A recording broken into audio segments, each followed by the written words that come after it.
Okay, people, we are going to talk about development, or rather we'll start with development in economics. तो development क्या होता है? प्रगति. Okay, चलिए भाई साहब, डेवलपमेंट होता क्या है? What is development?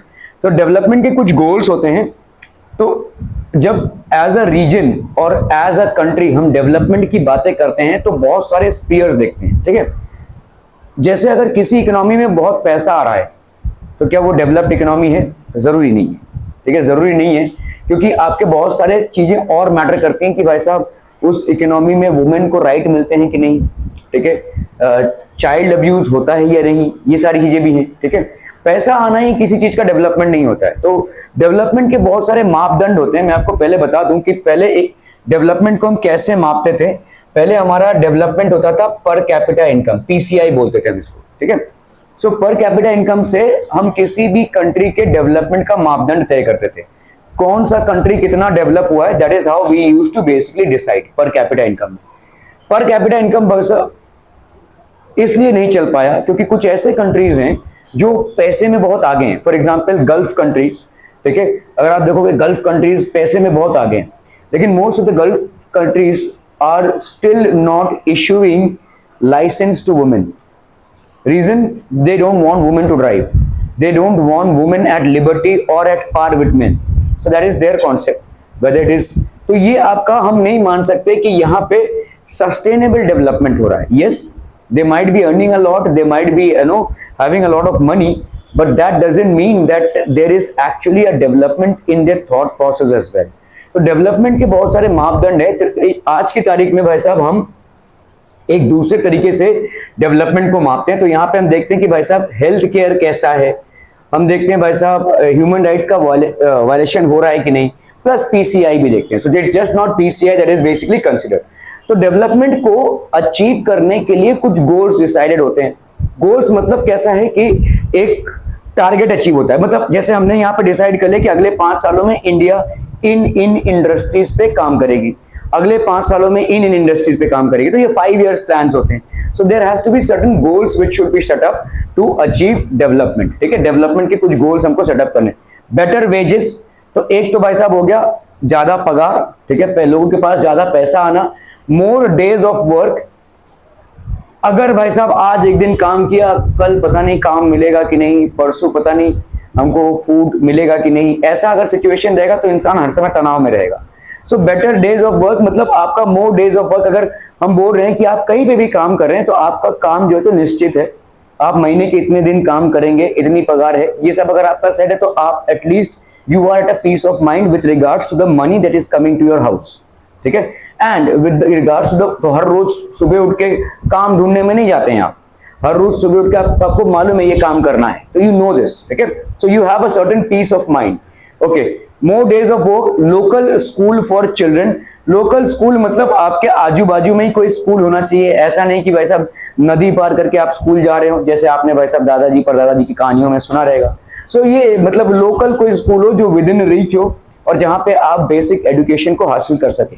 ठीक है, ओके. तो ये नो सोशल डिस्क्रिमिनेशन, कोई भी जाति या कोई भी कास्ट, कलर, क्रीड और सेक्स, इसके ऊपर कोई भी डिस्क्रिमिनेशन नहीं होना चाहिए. आप मेल हैं, आप फीमेल हैं तो आपको कम पगार मिलना चाहिए, ये सारा डिस्क्रिमिनेशन. आप you are of a higher caste, you are of a lower caste, जिसकी वजह से डिस्क्रिमिनेशन. आप इस रिलीजन को बिलोंग करते हैं, आप उस रिलीजन को बिलोंग करते हैं. जैसे आपके वेस्टर्न कंट्रीज में discrimination is on the basis of the skin colour, तो आप काले हैं या गोरे हैं उसके ऊपर वैसा डिस्क्रिमिनेशन. ठीक है, सो ये तमाम डिस्क्रिमिनेशंस नहीं होने चाहिए, क्योंकि इसके ये अगर रहेगा तो सोशल स्टेटस नहीं बन पाएगा. ठीक है, इंसान फिर भी तनाव में रहेगा. ठीक है, प्रॉस्परस फार्मर फ्रॉम पंजाब. तो अगर आप देखोगे हाई प्राइसेस ऑफ क्रॉप्स, इसको भाई साहब अच्छा खासा प्राइस मिलता है अपने क्रॉप्स का. ठीक है, हाई फैमिली इनकम, तो इसकी फैमिली इनकम भी भाई साहब हाई होगी. Okay, what else people? Hard working and cheap labourers. तो इनको जो लेबरर्स मिलते हैं they are basically hard working as well as cheap labourers भी यहाँ पे मिल जाएंगे, क्योंकि सारा का सारा भाई साहब फार्मिंग है वहां पे. ठीक है, farmers depend only on rain for growing crops. ठीक है, तो इनका भाई साहब क्या होगा? एडिक्वेट रेनफॉल पे इनकी डिपेंडेंसी होगी. इरिगेशन फैसिलिटी है कि नहीं. ठीक है, okay. A rural women from land owing family. ठीक है, एक रूरल वुमेन मतलब एक ग्रामीण जगह की जो एक महिला है, share in family land holding, इसको भाई साहब जो फैमिली का लैंड है उसमें उसका शेयर होना चाहिए। एज पर लॉ तो है, लेकिन उस लॉ को कहां तक माना जाता है, जैसे देखो जितनी भी महिलाएं हैं, मतलब गवर्नमेंट का नियम है कि पेरेंटल प्रॉपर्टी पे उनका इक्वल हक है, ठीक है। तो वेदित और विदिना का भाई साहब इक्वल राइट रहेगा अपने पेरेंट के प्रॉपर्टी पे, ठीक है। अगर लेकिन ये फॉलो नहीं होता है, कैसे, मतलब फिर जब विदिना बड़ी हो गई तो उसने वहां पे आके साइन करना पड़ता है कि नहीं अभी मुझे ये प्रॉपर्टी नहीं चाहिए। If she basically offers her share of price और यू नो प्रॉपर्टी टू विदित, देन इट्स डिसॉल्व। तो इस तरह से होता है। वैसे लीगली अगर आप देखा जाए तो हर प्रॉपर्टी में वुमेन का इक्वल हक होता है, ठीक है। Share in family land holding, okay. Respect dignity, urban employed youth, अगर कोई अर्बन शहर का यूथ है तो उसकी क्या भाई साहब डेवलपमेंट गोल, ये सब लोगों के अलग अलग डेवलपमेंट गोल्स होंगे। All of these people will have different development goals. So a person who belongs, इसको एम्प्लॉयमेंट होना चाहिए और एक अच्छा खासा एम्प्लॉयमेंट होना चाहिए, ऐसा नहीं कि ईट पत्थर तोड़ाओ, ठीक है। ये शुड बी एम्प्लॉयड। जॉब की सिक्योरिटी होनी चाहिए, आज है कल नहीं, ऐसा जॉब अगर उसको रहेगा तो वो हर समय तनाव में रहेगा, ठीक है। He will always be tensed. So that is the development goal that a person living in an urban or शहरी area will have, ठीक है। अनएम्प्लॉयड यूथ का, इसके लिए ये डेवलपमेंट होगा। हर एक इंसान का देखो डेवलपमेंट गोल्स अलग अलग है। So what we saw right now is what are the development goals. तो अगर एक प्रॉस्परस फार्मर है फ्रॉम पंजाब, उसको हाई प्राइस मिले अपने क्रॉप्स को बेचने के लिए, उसको अच्छा खासा पैसा मिले, हाई फैमिली इनकम उसका जनरेट हो, और उसको जो लेबरर्स मिले, उसको बहुत इंटेंसिव फार्मिंग करनी पड़ती है तो लेबरर्स उसको चीप में मिल जाए और हार्ड वर्किंग भी मिले, ठीक है, तब जाके उसकी फसल अच्छी होगी। अगर फार्मर्स जो depend only on rain for growing crops, ऐसे जगह पे आप स्थित हैं जहां पे रेन्स ज्यादा नहीं है लेकिन रेन्स पे ही आपकी क्रॉप्स की डिपेंडेंसी है, तो आपके लिए डेवलपमेंट क्या हो जाएगा, आपको प्रॉपर इरिगेशन फैसिलिटी मिले। मतलब ये नहीं कि अगर रेन्स नहीं हुआ तो क्रॉप्स ही नहीं होंगे। प्रॉपर इरिगेशन फैसिलिटी मतलब आपके खेतों तक प्रॉपर पानी पहुंचे, ठीक है, एडिक्वेट रेनफॉल। ये तो भाई साहब नेचर का काम है। अगर नेचर फेल होता है तो आपके लिए सरवाइव करने का एक ही तरीका है, that water reaches your fields through irrigation, proper irrigation की फैसिलिटी हो, ठीक है, ओके। इसी तरह से रूरल एक वुमेन का डेवलपमेंट गोल्स क्या हो जाएगा, she should be having a share in the family land holding. तो फैमिली के पास जो भी लैंड है उसमें उसका इक्वल शेयर, जैसा सबको बटा है उसको भी बटना चाहिए, ठीक है। What else people? Respect and dignity. Respect and dignity होना चाहिए भाई साहब इन लोगों में। They should be having a respect and they should be having dignity as well. Okay. Quality education for children. और इसके जो चिल्ड्रन होंगे उनको क्वालिटी एजुकेशन मिलना चाहिए। They should be having or possessing quality education. Clear है? Are we clear on this one, people? अगर एक अर्बन अनएम्प्लॉयड यूथ है तो उसके गोल्स क्या क्या हो जाएंगे, डेवलपमेंट गोल्स क्या क्या हो जाएंगे। जो शहर में कोई यूथ रहता है उसके डेवलपमेंट गोल्स क्या क्या हो जाएंगे भाई साहब, ठीक है। एम्प्लॉयमेंट, पहले तो उसको भाई साहब काम मिले, और काम भी ऐसा मिले जो उसको मतलब सिक्योर जॉब मिले। आज काम है कल काम नहीं है, आज पगार है कल का पगार नहीं है, तो ऐसा से उसको काम नहीं चलेगा, ठीक है। ये शुड बी हैविंग, तो उसका भाई साहब जॉब सिक्योरिटी होना चाहिए। Development goals, a girl from rich urban family, एक रिच अर्बन फैमिली से है, शहर का एरिया है और रिच भी है, मम्मी पापा के पास पैसे है, तो इसका भाई साहब सेफ एंड लिबरल एनवायरनमेंट, ठीक है, safe and liberal studies abroad, abroad जाएगी भाई साहब, तो यहाँ पे क्या पढ़ेगी, वो बाहर चली जाएगी, ठीक है, okay. Brother should contribute in house work, ये यही सोच रही है कि अरे सारा काम मुझे ही करना पड़ेगा, मेरा भाई तो कुछ भी नहीं करता है, इसको भी कुछ काम नहीं लगाते, तो इसके लिए ये डेवलपमेंट हो गया, ठीक है। जो प्रायोरिटीज, अगर कोई ग्रामीण क्षेत्र की कोई मतलब गरीब परिवार से कोई लड़की होगी, उसके ये डेवलपमेंट गोल्स नहीं होंगे, है ना। वो सोचेगी कि भाई साहब मुझे पढ़ने को मिल जाए वही काफी है, ठीक है, मुझे एक मतलब प्रॉपर न्यूट्रिशन मिल जाए वही काफी है, उसका भाई काम करे या ना करे उससे कुछ फर्क नहीं पड़ता है। लेकिन जो शहर में एक अच्छे परिवार से मतलब समृद्ध परिवार से जो लड़की है, वो यही सोचेगी अरे उसका भाई क्यों नहीं काम करा, उसको भी कर, तो उसके लिए ये डेवलपमेंट है, ठीक है। सो डेवलपमेंट आपके बैकग्राउंड पे मैटर करता है कि आप किस बैकग्राउंड से आ रहे हैं, उसी के हिसाब से आपके डेवलपमेंट गोल्स होते हैं। People belong to different backgrounds, people belong to different environments and according to their environments they will have development goals, ठीक है। अगर आप समझ लो एक अनपढ़ गवार एक मतलब एकदम बहुत ही ऐसे रिमोट एरिया से आ रहे हैं, तो आज की तारीख में आप बोर्ड देने की सोचेंगे, फिर जीवन में एकेडमिक्स से कुछ कर पाए ये सोचेंगे, है ना।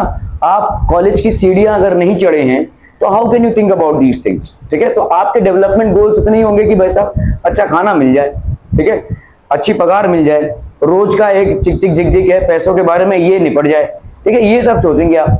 घर में पानी आ जाए, इलेक्ट्रिसिटी आ जाए, ये सब बेसिक नेसेसिटीज आप सोचेंगे। तो हर एक जगह की आपकी या हर एक मानसिकता के हिसाब से आपके डेवलपमेंट गोल्स अलग अलग होते हैं, ठीक है। सो development goals can not be the same, ठीक है। बहुत सिंपल से अगर मैं एग्जांपल दूं, यहाँ जितने लोग, जैसे आज के कैलेंडर में भाई साहब तारीख कौन सी है, 22 तारीख है ना, तो आज मेरे लिए भी 22 तारीख है, आपके लिए भी 22 तारीख है, लेकिन आपका आज अलग है, मेरा आज अलग है। यहाँ पे जितने लोग हैं उतने आज है, सब लोग अलग अलग बैकग्राउंड से आ रहे हैं, मैं एक अलग बैकग्राउंड से आ रहा हूँ, आप एक अलग बैकग्राउंड से आ रहे हैं, तो सबका आज, सबकी सोच अलग अलग है, ठीक है, सबका आज अलग है। भले कैलेंडर में रिकॉर्ड पर्पसेस के लिए 22 सबके लिए है, 22 अगस्त सबके लिए है, लेकिन सबका आज अलग अलग है क्योंकि सब लोग अलग अलग बैकग्राउंड से आ रहे हैं। Different, all of them have different priorities in life and their priorities are shaped by the environment to which they belong, ठीक है। सो इसी तरह से हर एक जगह का, देखो ये बहुत सिली लग सकता है आपको कि उसका भाई क्यों नहीं काम कर रहा है, ये उसके लिए डेवलपमेंट गोल है, लेकिन कोई ग्रामीण जगह से एकदम रिमोट एरिया से जो लड़की आ रही है उसको 4 टाइम का खाना मिल जाए, ये उसके लिए डेवलपमेंट गोल है, उसके घर में इलेक्ट्रिसिटी आ जाए, ये उसके लिए डेवलपमेंट गोल है। सो थिंग्स डिफर, ठीक है। A boy from rich urban family, भाई साहब इनका क्या डेवलपमेंट गोल होगा, ठीक है, केयर फ्री लाइफ, भाई साहब एकदम से केयर फ्री लाइफ मिले, ठीक है, कोई टेंशन ना रहे, कुछ नहीं, एकदम से मजा मस्ती करें, हम स्टडी जाएं अब्रॉड में, ठीक है, यहाँ पे नहीं, अब्रॉड जाएं स्टडीज करने के लिए, ठीक है। An Adivasi from Narmada valley, what would be her development goals, ठीक है।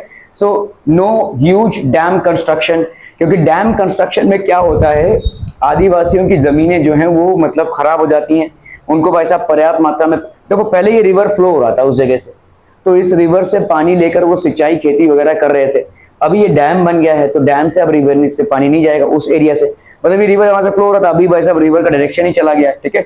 So no huge dam construction as they may submerge our land and disturb our lives, जब भी डैम्स ओवरफ्लो होंगी तो भाई साहब बाढ़ आएगी और आपके लैंड्स चले जाएंगे, तो ये उनका डेवलपमेंट गोल है, ठीक है, that is their development goal. Small check dams और टैंक्स, तो आपके भाई साहब स्मॉल चेक डैम्स और टैंक्स, ठीक है, ये अगर छोटे छोटे डैम्स हो तो ठीक है, लेकिन बड़े बड़े डैम्स होंगे तो भाई साहब तकलीफ हो जाएगी। That is what they are thinking. हर साल बाढ़ में हमारी भाई साहब बस्ती उजड़ जाती है, हमारे गांव उजड़ जाते हैं, अगर इन डैम्स को हम ना कंस्ट्रक्ट करें तो हम इनको बचा सकते हैं। सो that is what she would think, ठीक है।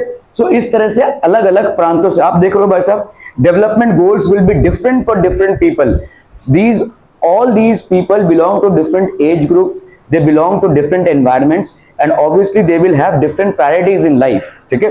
सो इसके हिसाब से आपके सबके डेवलपमेंट अलग अलग होंगे।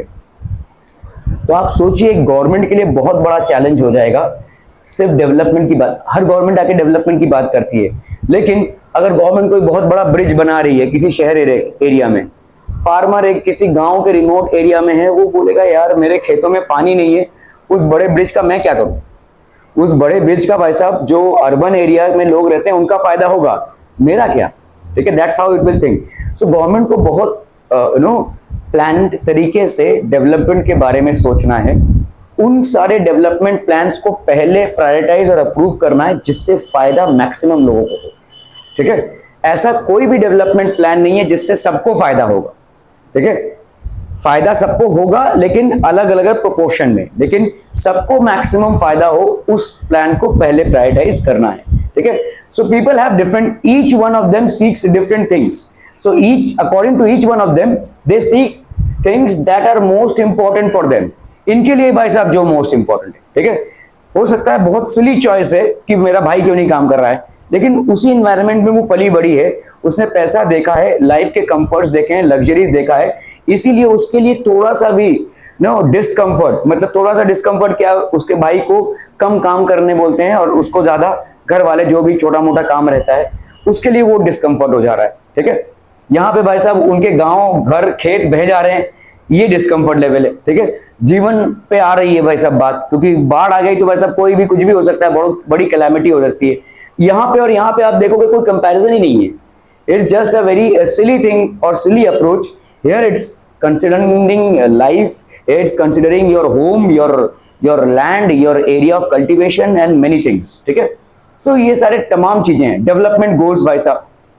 ठीक है। So at times two persons may seek things which are conflicting. कभी कभी लोग ऐसी चीजों को सोचते हैं जो कॉन्फ्लिक्टिंग होती है। मेरे लिए जो डेवलपमेंट है शायद तुम्हारे लिए डेवलपमेंट ना हो, तुम्हारे लिए जो डेवलपमेंट है वो शायद मेरे डेवलपमेंट के लिस्ट में ना आता हो, या कॉन्फ्लिक्टिंग हो। It can be conflicting as well, ठीक है।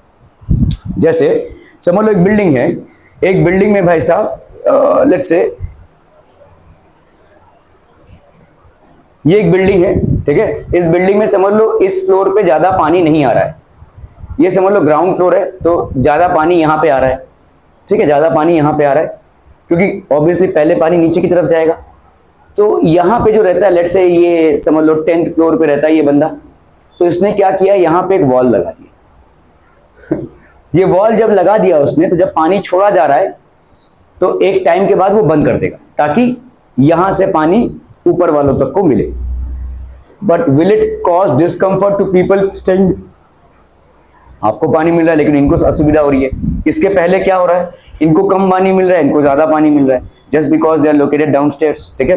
हाई प्रेशर में इनको पानी मिल रहा है, ठीक है। सो एक का कंफर्ट दूसरे का डिस्कंफर्ट हो जाता है मोस्ट केसेस में, और दूसरे का डिस्कंफर्ट एक का वैसा कंफर्ट हो जाता है।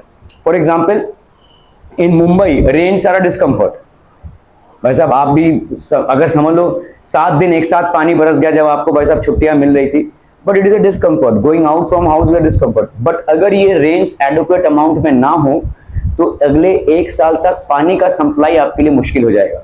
ये जो 5-6 आपके डैम्स या लेक्स हैं वो उन पानियों को भरते हैं और उन्हीं पानी से हमको सप्लाई मिलता है पूरे साल भर का, तो वही खाली हो जाएगा, ठीक है। So discomfort of one is comfort of the other. So here industrialist क्या बोलेंगे, भाई साहब ज्यादा डैम्स बनाए जाए क्योंकि ज्यादा डैम से ज्यादा इलेक्ट्रिसिटी होगी, ज्यादा इलेक्ट्रिसिटी से ज्यादा प्रोडक्टिविटी होगी, लेकिन इनको प्रॉब्लम हुआ, they will have a problem, ठीक है। Okay, so this will create, ये आपके क्या हो जाएंगे, conflicting goals, these are conflicting goals, ठीक है। सो ज्यादा डैम्स मतलब ज्यादा इलेक्ट्रिसिटी मतलब ज्यादा productivity, but at the same time a person living in a remote Narmada region would protest against the construction of dams because it is basically something that is threatening to the lives of our family members as well as the land she owns, ठीक है। So these are conflicting goals, again conflicting goals of boy। तो अगर इसका भाई देखो ये क्या चाहता है भाई साहब, केयर फ्री लाइफ, कोई काम धाम नहीं, आराम से भाई साहब कोई फॉरेन कंट्री में जाकर पढ़ाई करे, और ये सोचा ही कि अरे इसको थोड़ा काम मिलना चाहिए, मेरे को घर वाले इतना काम बोलते हैं, ठीक है। तो ये कॉन्फ्लिक्टिंग गोल्स हो गए भाई साहब, ठीक है। ओके, यहाँ पे भी देखो कॉन्फ्लिक्टिंग गोल्स। अभी लैंडलेस रूरल लेबरर्स ये क्या बोल रहे हैं, दे वांट हायर वेजेस। ये सरदार जी भाई साहब ये बोल रहे हैं लोअर वेजेस, है ना। जितना कम वो मजदूरों को देंगे उतना ज्यादा प्रॉफिट कमाएंगे। ये भाई साहब बोल रहा है कि हमको अगर कम पैसा मिलेगा तो हमारा घर कैसे चलेगा, ठीक है। So again these are conflicting goals. So at every section of society between individuals you will find conflicting goals, ठीक है। जो लोग फार्मिंग से एसोसिएटेड है वहां पे भी टॉप लेवल और लोअर लेवल में भाई साहब कॉन्फ्लिक्टिंग गोल्स होगा। जो लोग भाई साहब इंडस्ट्रीज से एसोसिएटेड है वहां पे देखो कैसे कॉन्फ्लिक्टिंग गोल्स हो रहा है, यहाँ पे एक फैमिली में ही कॉन्फ्लिक्टिंग गोल्स हो जाएगा, ठीक है। So these are conflicting goals that we have, ठीक है। So all these are basically conflicting goals. So how can we go this, two things are quite clear. यहाँ पे 2 चीजें काफी क्लियर हैं, ठीक है। Different persons have different developmental goals. So हर एक इंसान का भाई साहब अलग अलग डेवलपमेंटल गोल्स होता है। What may be development for one may not be development for the other. जो एक के लिए डेवलपमेंट होता है वो दूसरे के लिए डेवलपमेंट नहीं है, ठीक है। Development for one is not development for other, it may even be destructive for the other, ठीक है। उल्टा क्या हो जाएगा भाई साहब, डिस्ट्रक्टिव हो जाएगा, हो सकता है ये डिस्ट्रक्टिव हो जाए, ठीक है। It may be even be destructive for the other. Development for one may not be development for the other, it can be destructive. Illustrate with examples. For example, different people have different goals. They seek things that are most important for them. तो हर एक इंसान भाई साहब अपने लिए जो सबसे important है उसको ही चूज करेगा, ठीक है। In fact at times 2 persons or groups may seek things which are conflicting, ठीक है। For instance a landless rural laborers may desire better wages, whereas a prosperous farmer may desire a short high family income through hard working and cheap laborers। इसको भाई साहब cheap में laborers चाहिए, ठीक है।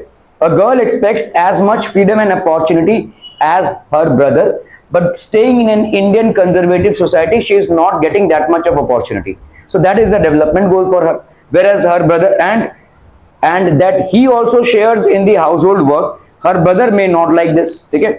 Similarly, to get more electricity, industrialists may want more dams, but the Adivasis may resent this and may prefer small check dams or tanks to irrigate their fields. So Adivasis are not against dams, but they don't want huge dams, because huge dams generally result in floods and they can be life threatening to them. Okay.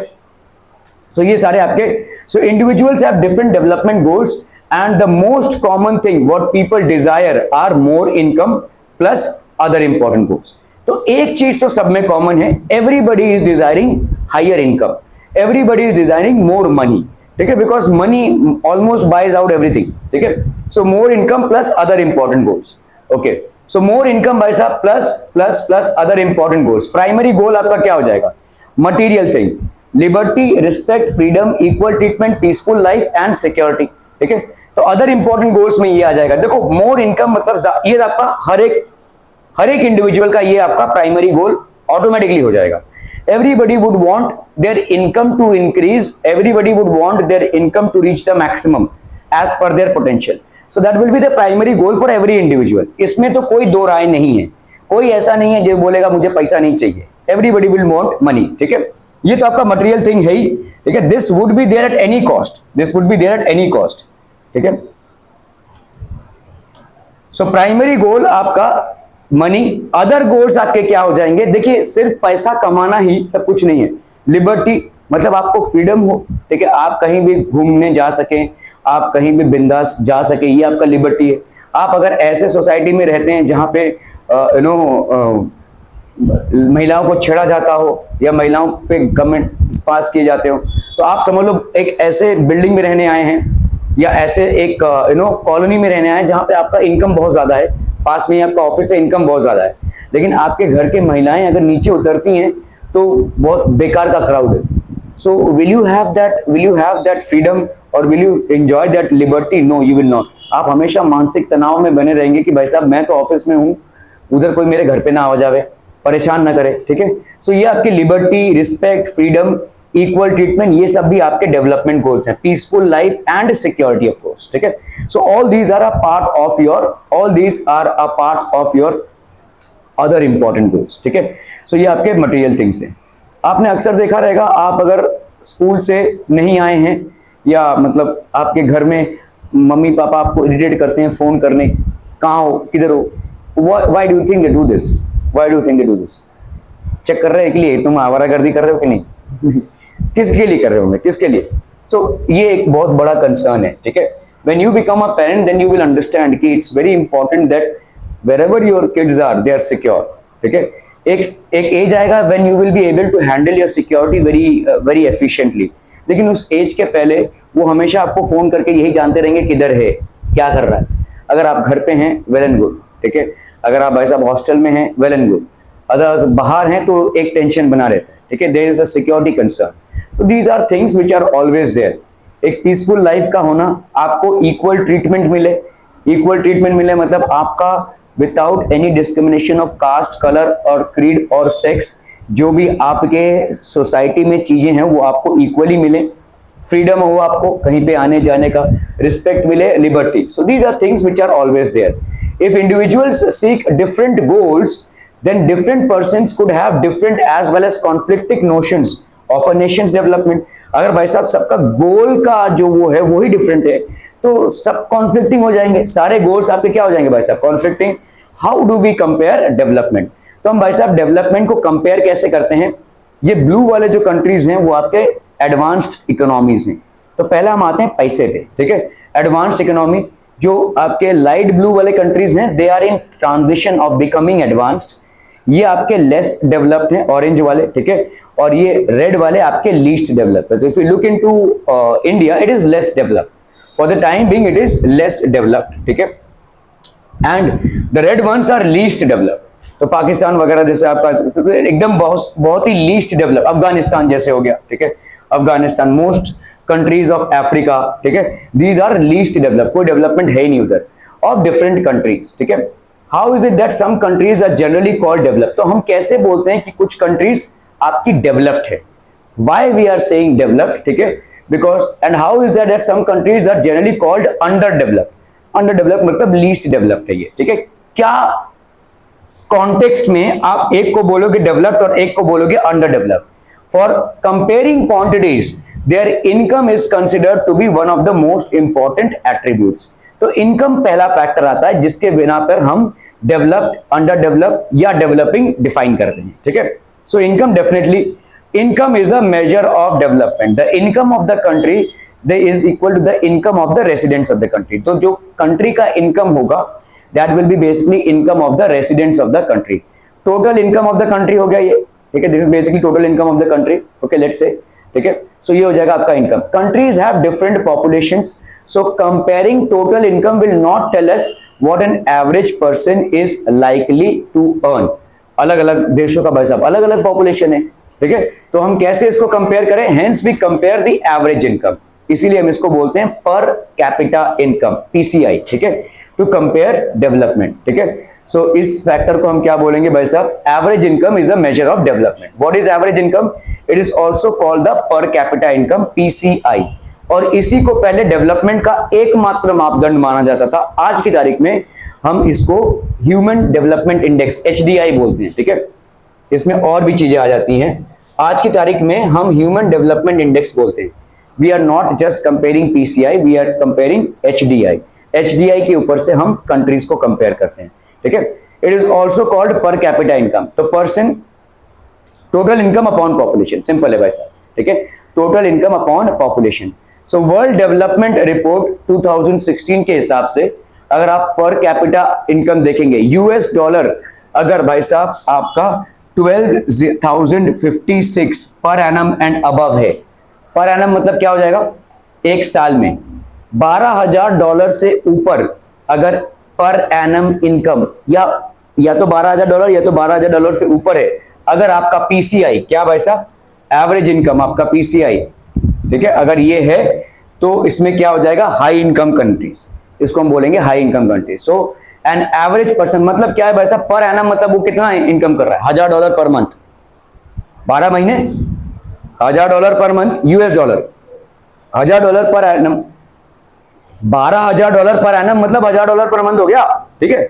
$1,000 per month 80 के हिसाब से पकड़ लो भाई साहब, कितना हो गया? 80,000 रुपए, 80 into 1000, 80,000।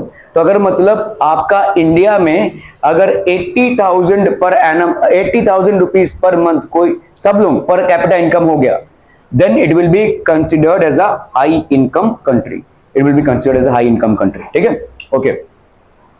यूएस डॉलर अगर 1025 पर एनम और लेस है, मतलब कितना हो जाएगा भाई साहब? 1025 12 से डिवाइड कर दो, 12 8 96, अप्रोक्सीमेटली $80 पर मंथ, 80 इंटू 80 कर दो भाई साहब, कितना आ जाएगा? 640 रुपए अगर आप महीने में इनकम कर रहे हैं, सो आपको क्या कैटेगराइज किया जाएगा? लो इनकम कंट्रीज, ठीक है। सो इसके बीच में सारे कंट्रीज आते हैं भाई साहब, बाकी सारे हो जाएंगे मिडिल इनकम कंट्रीज, ठीक है। तो 1025 से लेकर 12,235 तक ये सारे आपके मिडिल इनकम कंट्रीज हैं, ठीक है, बाकी सब ये आपके हाई इनकम कंट्रीज हैं, ठीक है। Where does India lie? Obviously in the low middle income, ठीक है, लो मिडिल इनकम में ये लाई करता है, मतलब मिडिल इनकम और लो इनकम के बीच में लो मिडिल इनकम, ठीक है। क्यों? क्योंकि भाई साहब इसका एवरेज पर एनम कितना है? 1026 से 4035 तक, ठीक है। अभी इस चीज को देखो, हायर एंड लेते हैं हम, $4,035 डिवाइड कर दो भाई साहब 12 से, 12 3 जा 36, 12 4 जा 48, 36 मान ले 3, ठीक है, तो $30 हो गया ना भाई साहब, यहाँ पे $30 पर मंथ, $30 पर मंथ मतलब 2,400, ठीक है, 2,400, 2,500, 3,000, ये आपका अप्रोक्सीमेटली एक सिक्योरिटी गार्ड का ले लो भाई साहब छोटे एरिया में, या किसी हाउस मेड का ले लो, ये सैलरी हो जाएगा, ठीक है, क्लियर है। So India basically belongs to this low category income. High income countries are generally called rich countries, ठीक है। So averages also hide disparities. देखो एवरेज में एक प्रॉब्लम ये है कि एवरेज क्या है आपका, डिस्पैरिटी को हाइड कर रहा है। आप बोल रहे हो भाई साहब इंडिया का एवरेज इनकम कितना है? $4,035 पर एनम। क्या ये मतलब मतलब अंबानी फैमिली का इतना इनकम होगा? ऑब्वियसली नहीं, ठीक है। तो ये डिस्पैरिटी हाइड कर रहा है। और क्या पॉसिबल है कि कोई इतना भी ना कमा रहा हो? भाई साहब बहुत सारे अनएम्प्लॉयड लोग जिनका जीरो इनकम, ठीक है। तो ये सब डिस्पैरिटीज कवर नहीं होती है, ठीक है। So averages also hide disparities. Average मतलब आपका डिस्पैरिटी हाइड कर रहा है। मतलब समझ लो किसी कॉलेज का मैं बोल रहा हूं कि भाई साहब एवरेज रिजल्ट गया है। एवरेज रिजल्ट मतलब जितने भी लोग हैं, समझ लो मैथ्स का हमने सब्जेक्ट ले लिया, ठीक है। किसी कॉलेज का भाई साहब मैथ्स का रिजल्ट हमने ले लिया 90% है। 90% मतलब क्या हो जाएगा? जितने भी लोग होंगे उनका परसेंटेज को ऐड करके divided by the number of students. लेकिन क्या ऐसा भी हो सकता है कि उनमें कोई फेल किया हो सकता है भाई साहब 5 लोगों को या 10 लोगों को 100 मिला हो, जिसकी वजह से परसेंटेज भाई साहब 90 टच करा, ठीक है। तो जिसकी वजह से परसेंटेज 90 टच कर रहा हो। क्लियर है? Are be clear in this one people? ठीक है। यहाँ पे क्या किया जा रहा है भाई साहब? यहाँ पे क्या किया जा रहा है? जितने भी रिच मतलब रिच लाइक टाटाज, बिरलाज और अंबानीज, उन सब का भी इनकम प्लस जो एकदम गरीब मजदूर हैं उन सब का भी इनकम, सबको ऐड करके डिवाइड बाय 135 करोड़ का पॉपुलेशन। तो इससे आपको क्या पता चल रहा है? क्या अंबानी फैमिली में कोई इतना अर्न कर रहा होगा? क्या कोई गरीब मजदूर इतना अर्न कर रहा होगा? शायद हाँ, ठीक है। सो ये वी डोंट नो, ठीक है। यहाँ पे आपको सिर्फ एक एवरेज इनकम मिल रहा है, but that is not giving you a clear picture. यहाँ पे डिस्पैरिटी रहेगी भाई साहब। जितना ज्यादा अमीर और गरीब में डिफरेंस रहेगा, सोसाइटी में तनाव हमेशा उतना ही बना रहेगा, ठीक है। हमेशा डिस्क्रिमिनेशन भी उसी पे बना रहेगा। सो एक्सेस टू बेसिक कम्युनिटीज भी उसी पे बेटर रहेगा, ठीक है। So these will be always conflicting. ये आपके हमेशा कॉन्फ्लिक्ट्स में रहेंगे।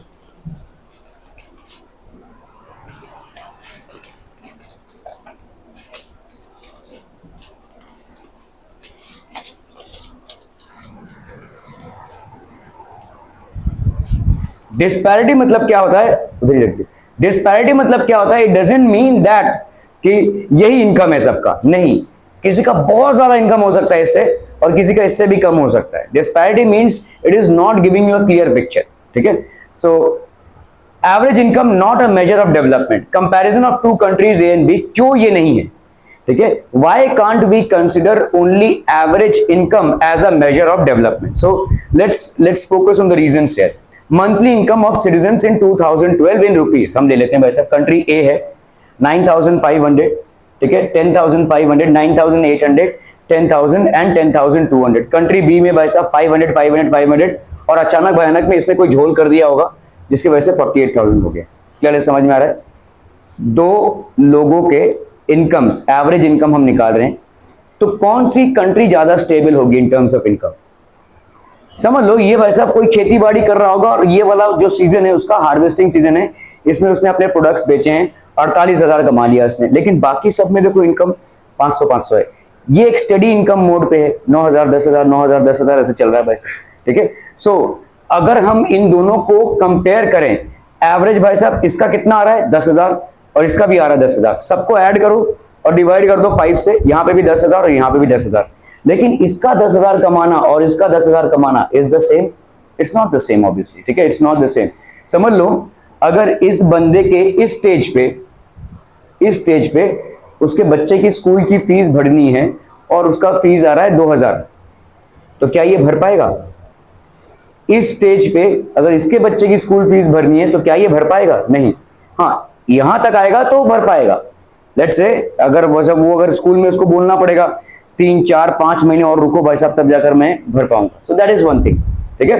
सो हालांकि अगर देखा जाए तो एवरेज इनकम दोनों का भी सेम है, लेकिन most of the amenities which this person is able to achieve all throughout the year, this person is not able to achieve those amenities or facilities throughout the year, maybe at this end।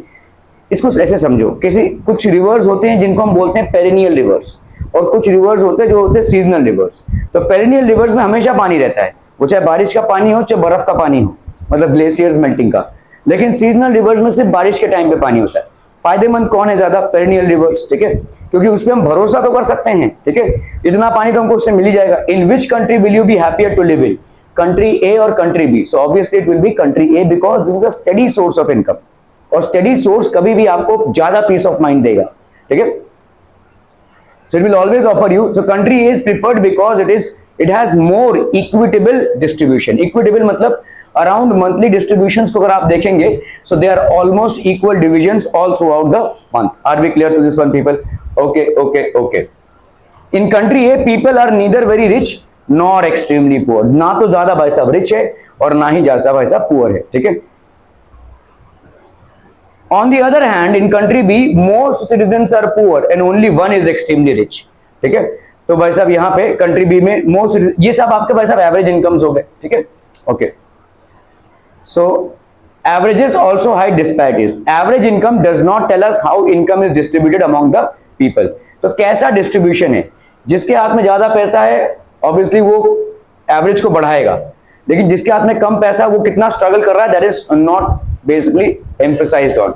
Earlier when we looked at the individual goals, we found that people not only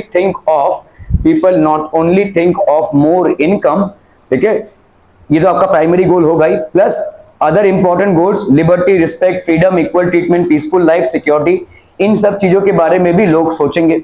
ये आपका obviously primary goal हो गया. अभी देखिए, देखो यहाँ पे 3 states को लिया गया है और पर कैपिटा इनकम है, ठीक है, पर capita income. So these are results from 2015 and 2016. What is per capita income? Per capita income is total income upon total population. ठीक है. So हरियाणा, केरला और पंजाब, आप देखोगे भाई साहब यहाँ पे 1,62,034 है पर कैपिटा इनकम, और यहाँ पे कितना है भाई साहब, ठीक है, दिस इज हार्डली 34,000. ठीक है. 34,000 क्या मंथली नहीं है भाई साहब, पर एनम है ये. 12 3 36, मतलब 2,500 भी नहीं कमा रहे यहाँ पे भाई साहब, ठीक है. ओके. सो पीसीआई इन, तो ये भाई साहब हम बोलेंगे this is very good in terms of economy, ठीक है, PCI. Okay. Infant mortality rate, अभी आते हैं हम दूसरी चीजों पे, ठीक है. ये तो हो गया भाई साहब पर कैपिटा इनकम के हिसाब से, ये ठीक ठाक है दोनों के बीच में, ये तो बहुत कम है, ठीक है, this is really less. Now we come to infant mortality rate. What is infant mortality rate? Anyone? What is infant mortality rate? The possibility of a child dying in the first year of its birth is called infant mortality rate. क्योंकि पहला साल जो होता है वो बहुत नाजुक होता है और जनरली हमारा बॉडी मतलब कोप अप नहीं कर पाता है, कोई भी स्मॉल सा डिजीज होगा और बच्चे की जान जा सकती है, इसलिए आपका मैक्सिमम वैक्सीनेशंस पहले साल में होते हैं. तो इन्फेंट मोर्टेलिटी रेट, अगर चाइल्ड केयर उसको ठीक से दिया गया होगा, अगर उसको प्रॉपर न्यूट्रिशन मिला रहेगा, अगर उसको प्रॉपर टाइम्स पे वैक्सीनेशंस मिले होंगे, अगर कोई डिजीज हुआ रहेगा तो उसका प्रॉपर टाइम पे का ट्रीटमेंट हुआ रहेगा, क्योंकि पहला जो साल है उसमें ट्रीटमेंट में काफी खर्चा है, ठीक है. बच्चे को बहुत सारे वैक्सीनेशन दिलाने पड़ते हैं, बच्चे को अटमोस्ट केयर में रखना पड़ता है, न्यूट्रिशन उसका ठीक, माँ का न्यूट्रिशन सही होना चाहिए. तो ये सब चीजें भाई साहब डिटरमिन करती हैं infant mortality rate. The mortality means मर जाना. पहले साल में बच्चे के पैदा होने के बाद मर जाने की जो पॉसिबिलिटी है उसको हम बोलते हैं इन्फेंट मोर्टेलिटी रेट, ठीक है. ओके. ये जितना कम हो उतना इन्फेंट मोर्टेलिटी रेट, और IMR indicates the number of children that die before the age of 1 year as a proportion of 1,000 live children born in that particular year. तो हम करते क्या है, एक रीजन का 1000 बच्चे जो पैदा हुए हैं और उसमें से एक साल में कितने बच्चे मर गए, that is called infant mortality rate. पहले साल में, first year of their birth, ठीक है. तो first year of their birth 36 है भाई साहब, 12 और 42. देखो भाई साहब यहाँ पे इट इज फेलिंग, ठीक है, it is somehow maintained good, यहाँ पे ये भी फेलियर है, ठीक है, this is also a failure, ठीक है. ओके. लिटरेसी रेट, अभी ये लिटरेसी रेट भाई साहब बहुत मेरे हिसाब से फालतू है. फालतू क्यों है? क्योंकि वर्ल्ड जो यूएनओ फोरम में जो लिटरेसी की परिभाषा है वो बहुत वीक है. कोई भी इंसान अगर 7 साल का एज अटेन करता है और किसी एक भाषा को वो ठीक से पढ़ लिख और समझ सकता है तो वो लिटरेट है. आपने कॉलेज की सीढ़ियां नहीं चढ़ी होंगी ना सही, आप स्कूल नहीं गए होंगे ना सही, ठीक है, लेकिन लिटरेसी की परिभाषा यही है. Any person who has attend 7 years of age and could write, speak and understand one language, Hindi हो, इंग्लिश हो, मराठी, कन्नड़, तमिल, कुछ भी हो, ठीक है, one language is considered to be literate. Okay. Now literacy rate measures the proportion of literate population in the 7 and age. तो 7 साल का एज कम से कम होता है, ठीक है. ओके. तो यहाँ पे देखो फिर भी हम 100% नहीं हो पा रहे. मतलब आप सोचिए स्टेट में 18% लोग ऐसे हैं जो देखकर कुछ समझ ही नहीं पा रहे क्या है, अल्फाबेट्स से सेंटेंस क्या बन रहा है, ठीक है, किसी भी भाषा में, ठीक है। यहाँ पे भाई साहब 6% लोग, यहाँ पे भाई साहब major 38% of the people do not know any particular language, be it their local languages में, हिंदी हो भाई साहब, इंग्लिश हो, मराठी हो, कोई भी लैंग्वेज, उनको एक लैंग्वेज पढ़ना लिखना और समझना नहीं आता है, इतने इस कदर हम अनपढ़, ठीक है। So this is literacy rate. अगर आप देखोगे, अगर आप अभी बात करेंगे भाई साहब ग्रेजुएशन को, तो ये नंबर्स और भी खतरनाक दिखेंगे आपको, ठीक है। कितने लोगों ने ग्रेजुएशन कंप्लीट किया रहेगा, ठीक है, कितने लोगों ने फॉर्मल 10+2 कंप्लीट किया रहेगा, या कितने लोग 10th पास हो गए। जो 10th पास होंगे वो ऑब्वियसली एक भाषा तो जानते ही होंगे ना भाई साहब, पढ़ना लिखना समझना, एक भाषा तो कर ही लेंगे, तो वो तो सब ऑटोमेटिकली इसी में आ गए हैं, ठीक है। जो भी स्कूल गया रहेगा वो एक भाषा तो कम से कम सीख ही लेगा ना यार, ठीक है। जिसने भी 5 साल का एजुकेशन कंप्लीट किया होगा वो तो इसमें ऑटोमेटिकली आ जाएगा। मतलब सोचिए इसमें कितने लोग हैं जो स्कूल गए नहीं है, ठीक है, they don't know one language as such. Net attendance ratio पर 100% secondary stage 14 and 15 years. Net attendance ratio क्या होता है? What is net attendance ratio? Net attendance ratio is total number of children of age group 14 and 15 years attending school as a percentage of the total number of children in the same age group, ठीक है। आपका जो attendance है ना वो जाता है, government को जाता है, ठीक है। तो यहाँ पे कैसा है कि समझो, हम पहले देखेंगे 14 से 15 साल में कितने लोग हैं एक रीजन में, और उस 14 से 15 सालों में कितने लोग रेगुलरली स्कूल जाकर अपना अटेंडेंस दे रहे हैं। That is called the net attendance ratio, NAR, is the total number of children of age group 14 and 15 years attending school as a percentage of the total number of children in the same age group, ठीक है। तो that is called the net attendance ratio। ये जितना अच्छा होगा इतना ज्यादा आप 14 से 15 साल की उम्र में लोगों को स्कूल जाता हुआ देख रहे हैं, तो उसका मतलब एजुकेशनल बेस है ये। दिस इज बेसिकली एजुकेशन, ठीक है। Okay, so this is how it is. 61, सिर्फ 61% लोग वहां पे 14 या 15% की उम्र तक एक्चुअली कॉलेज जा रहे हैं। मतलब बाकी के 40% तो कॉलेज गए ही नहीं। 14-15 साल की उम्र मतलब आपके 10th की उम्र है भाई साहब, ठीक है। वो what age are you in, ठीक है। तो that is basically your 10th। आप मतलब बोर्ड भी नहीं दे रहे हैं। 40% लोग तो भाई साहब बोर्ड भी नहीं दे रहे हैं, इसका मतलब ये हो गया 10th भी नहीं कर रहे हैं। आप देखो यहाँ पे भी ऐसे स्क्यूड अप रेशियोज हैं, ठीक है। ओके, यहाँ पे तो 60% है भाई साहब। केरला, बिहार भाई साहब बहुत हालत खराब है।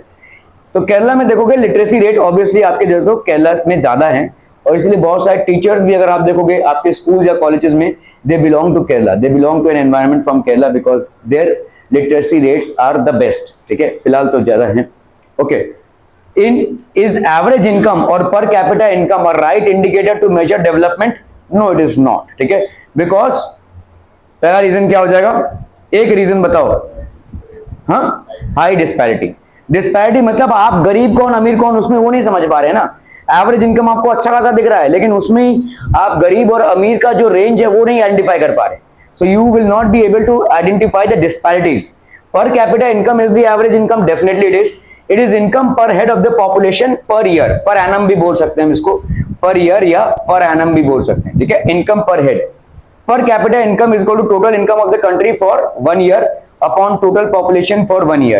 It is not an adequate indicator. Why? Because how this income is distributed, मतलब कितने लोगों को कितना मिल रहा है। किसी को भाई साहब 500 मिल रहा है, कोई 5 करोड़ में खेल रहा है भाई साहब, ठीक है। Per capita income might not be the income of every individual in the state. Life expectancy and infant mortality rate. एक टाइम था जब इंडिया का लाइफ एक्सपेक्टेंसी कितना था, 40 ईयर्स था, 40 to 45 years, way back in 1920। क्या इसका मतलब ये था कि हर एक इंसान जो 45 साल को पार किया रहा है वो मर जाएगा? नहीं, ऐसा नहीं था। लेकिन उस टाइम पे भाई साहब आपके वैक्सीनेशंस नहीं थे, उस टाइम पे बहुत सारे आपके जो डिजीजेस हैं आज की तारीख में वो क्यूरेबल नहीं थे। टाइफाइड हो गया, इंसान मर गया, मलेरिया हो गया, इंसान मर गया, टीबी हो गया, इंसान मर गया। So all those diseases which are easily curable today and treatable as well were not treatable or curable at that point of time, so we used to lose a lot of lives at that point of time. So इसीलिए वहां पे 40 से 45 होती थी। आज की तारीख में ये बढ़ के कितना हो गया, 75 ईयर्स हो गया। Improve medicinal facilities, improve doctors, improve medicine, तो ये सारी चीजें इम्प्रूव हुई हैं भाई साहब, ठीक है। वैक्सीनेशन लेवल्स भी आपके बड़े हैं। तो ये आपका लाइफ एक्सपेक्टेंसी है। Life expectancy, what is the average age of an individual, ठीक है। एंड इन्फेंट मोर्टेलिटी रेट आप देख चुके हैं भाई साहब, 1000 बच्चों में amongst 1000 infants who are born in a year, how many will survive for a year? That is called the infant mortality rate. How many die actually? ठीक है, ओके। आपने कभी देखा है कि आपके जो भी मतलब परदादा वरदादा होंगे, उनके 5-6 बच्चे, 8-10 बच्चे होते थे, क्यों? Any reason? Why they would have so many kids? हाँ, तो डेथ रेट आपका ज्यादा था। वो जो 2 बच्चा, मतलब उसमें क्या होता था कि अगर 10 बच्चे पैदा हुए तो शायद 5 ही बचेंगे। That was the infant mortality rate. इतना आज भाई साहब 2 बच्चे पैदा हुए, 2 बच जाएंगे, लेकिन उस टाइम पे भाई साहब 10 बच्चे पैदा किए तो शायद 5 मर जाएंगे, ऐसा ही था। ठीक है, सो इसीलिए आप इस टाइम पे ऐसा हुआ करता था। लाइफ इन्फेंट मोर्टेलिटी रेट बहुत हाई थी। आर अदर इंपॉर्टेंट क्राइटेरिया, क्योंकि भाई साहब आप बहुत ज्यादा इनकम कर रहे हैं लेकिन बच्चों को नहीं बचा पा रहे हैं, खुद को नहीं बचा पा रहे हैं, तो क्या करें उस पैसे का, है ना। Let's say country is earning very good, बहुत अच्छा इनकम है, लेकिन भाई साहब हेल्थ केयर फैसिलिटीज बिगड़ी हुई है। भाई साहब हेल्थ केयर फैसिलिटीज कुछ है ही नहीं उस कंट्री में, तो लाइफ एक्सपेक्टेंसी नहीं है, बच्चों को बचा नहीं पा रहे हैं, तो how will the country progress? So money से हम भाई साहब क्या बनाएंगे? ठीक है, so these are things which have to run parallelly along with generation of income. ठीक है, एजुकेशन एंड लिटरेसी लेवल, भाई साहब कोई भी एजुकेशन अगर प्राप्त करता है वो अपने स्किल सेट्स को ऑटोमेटिकली बढ़ाता है। एक educated person will be a more employable person. जो अनपढ़ गंवार इंसान रहेगा उसको हथौड़ी पीटना के सिवा और कुछ आएगा ही नहीं। he will not be able to do any other thing, although he might also generate an income. But when you educate a person, an educated person always raises his standards and bars and he can be employed in a lot of other things. Accountancy करवा सकते हैं आप उससे, engineering करवा सकते हैं आप उससे, मेडिकल करवा सकते हैं, ठीक है, ये सारी तमाम चीजें करवा सकते हैं। ठीक है, तो वो अपनी एम्प्लॉयबिलिटी को बढ़ाता है। Education and literacy level are other indicators of development. Pollution free, तो ये भाई साहब एक और चीज हो गया, pollution free environment. Pollution free environment, अगर भाई साहब आप एक शहर में रहते हैं, बहुत पैसा है भाई साहब उस शहर में, लेकिन इतना पोल्यूशन है कि भाई साहब मास्क पहन के घूमना पड़ रहा है आपको चारों तरफ, तो ये फिर आपके हेल्थ के लिए एंडेंजर्ड हो जाएगा। ठीक है, this will be basically very dangerous to your health. एक इंडिया और श्रीलंका का मैच चल रहा था आज से कुछ 4 या 5 साल पहले। विराट कोहली बस कैप्टेंसी कर रहे थे वो अपनी टीम की, और टेस्ट मैच था, it was held in Delhi. आपको मालूम ही है एक टेस्ट मैच या एक वनडे मैच या एक T20 में काफी सारा पैसा इन्वॉल्व होता है। ठीक है, तो श्रीलंका ने उस टाइम पे बोला कि no we will not play this match call off किया उन्होंने कि अगर इतना हाई पोल्यूशन लेवल हमको फील्ड में दिख ही नहीं रहा है, और वो डे मैच था, तो विराट कोहली को मजबूरन डिक्लेयर करना पड़ा अपनी इनिंग्स को, so that there 11 fielders get back to there, और सिर्फ उनके 2 ही बैट्समैन बाहर हों। So he had to declare his innings, otherwise the match would have been called off. और ये भारत के लिए एक बहुत शर्मनाक चीज होती थी। इतना ज्यादा पोल्यूशन लेवल है तो endangering their health levels, the opponent team has called off for pollution levels. ठीक है, तो इसलिए विराट कोहली ने उस टाइम पे अपनी इनिंग्स को डिक्लेयर किया था। He had to call off his innings, declare किया था, मतलब इंडिया की परिस्थिति उतनी अच्छी नहीं थी कि डिक्लेयर कर दे। 400-500 का स्कोर कर दिया है अगर किसी टेस्ट मैच में, सो इजीली कैप्टन डिक्लेयर कर सकता है, लेकिन उतनी अच्छी परिस्थिति नहीं थी, फिर भी मजबूरन विराट कोहली को डिक्लेयर करना पड़ा, अदरवाइज एक नेशनल इशू बन जाता था। Any player can actually or any team can protest against the pollution levels. It's a health hazard. और दिल्ली में इस कदर पोल्यूशन है कि था वैसा। ठीक है, so pollution free environment, less corruption, obviously भाई साहब नो करप्शन क्यों नहीं लिखा है, लेस करप्शन क्यों लिखा है? करप्शन मतलब वी ऑल नो राइट, घूस घास ये सब जो भी आप दे रहे हैं, why it is less corruption? No corruption होना चाहिए ना। नो करप्शन का एनवायरनमेंट हाइपोथेटिकल है, ये नहीं हो सकता। ठीक है, इट इज नॉट पॉसिबल। ठीक है, human are not design that way. किसी ना किसी लेवल का करप्शन तो रहेगा ही रहेगा, there will be some amount of corruption. हम उसको मिनिमाइज कर सकते हैं बस। ठीक है, मिनिमाइज कर सकते हैं।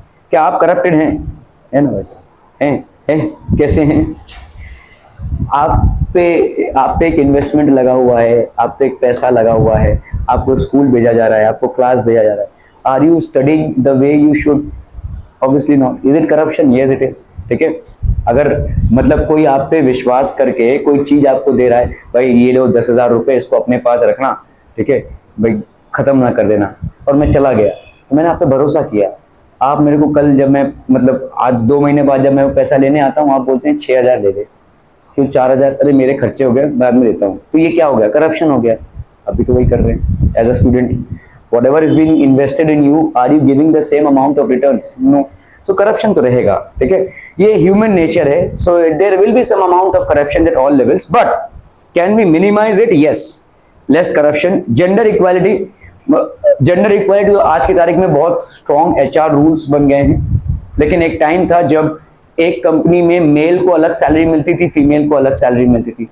मेल को मतलब प्रमोशंस के लिए कंसिडर किया जाता था, फीमेल को प्रमोशंस के लिए कंसिडर नहीं किया जाता था. But that has changed, at least in corporate culture it has changed, are also important. So ये सारी चीजें भी आपकी इंपॉर्टेंट है. HDI, जैसे मैंने आपको बोला, ह्यूमन डेवलपमेंट इंडेक्स, पहले आपका था per capita income, it has been replaced by human development index.